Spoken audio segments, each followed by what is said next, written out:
How to make natural gas out of food waste.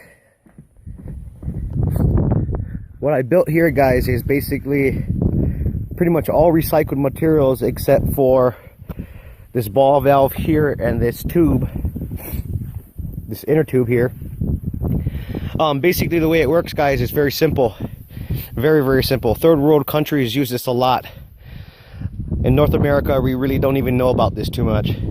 But what this is, guys, it's a biodigester. So basically you take all your scrap food waste. It could be meats, it can be vegetables, it can be everything except for bones and eggshells, stuff like that cannot be broken down. You basically throw all the food waste down here. You try to get it as small as possible. So if you have a big piece of meat, try to chop it up so it's really small. You feed it in through here. It goes into this tank here, which is mostly filled with water, which is a closed chamber. And basically it ferments in here. And as it ferments, it releases methane. Methane is another form of natural gas, guys. Once the pressure starts to build up in here, it'll start showing on my gauge here how much pressure we got. So right now we've got maybe about 4 or 5 psi of methane natural gas stored in here. Then I put it into this inner tube here that can be portable to carry anywhere you want to take it. And as you guys can see, it's pretty full already. So I'm going to go and basically every day I release the pressure into this tube, and this tube stores the natural gas for a later period that I can hook up to a natural gas stove and cook with. Okay, so basically what I got here is a ball valve to stop the pressure from leaving the tank where everything is being fermented. It goes through this tube and it goes into this little doodad right here that goes into the valve stem of this inner tube. So I'm going to go ahead and turn it on, and I'm going to see if maybe you guys can hear the gas going into the tube.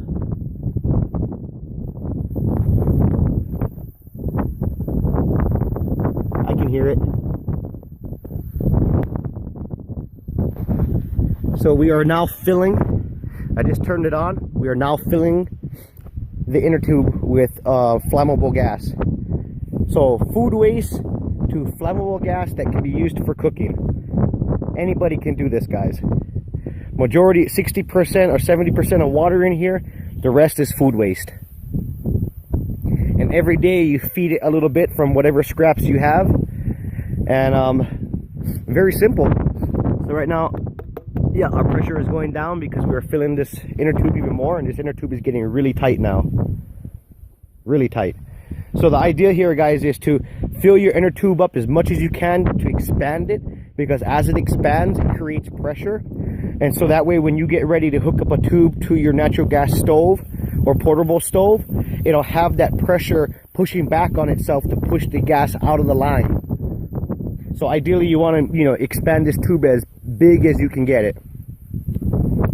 Very simple.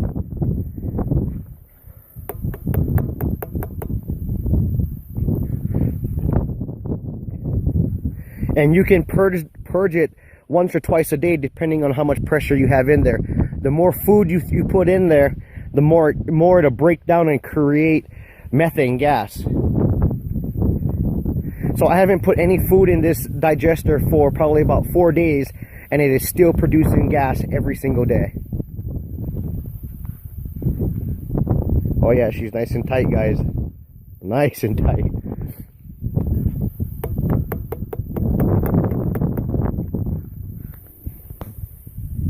Okay, so we have purged everything. We're going to go ahead and shut the valve off. There's only maybe 1 or 2 psi in here. That's okay. Then we'll come over here and we'll disconnect our line going to the valve stem for the inner tube. Roll that back up. And now you've got a tube full of natural gas or methane. Look at this thing, guys. This thing is tight. So this is my gas tank now. Pretty cool, I must say. Anyway, guys, hope you guys like this video. Thanks.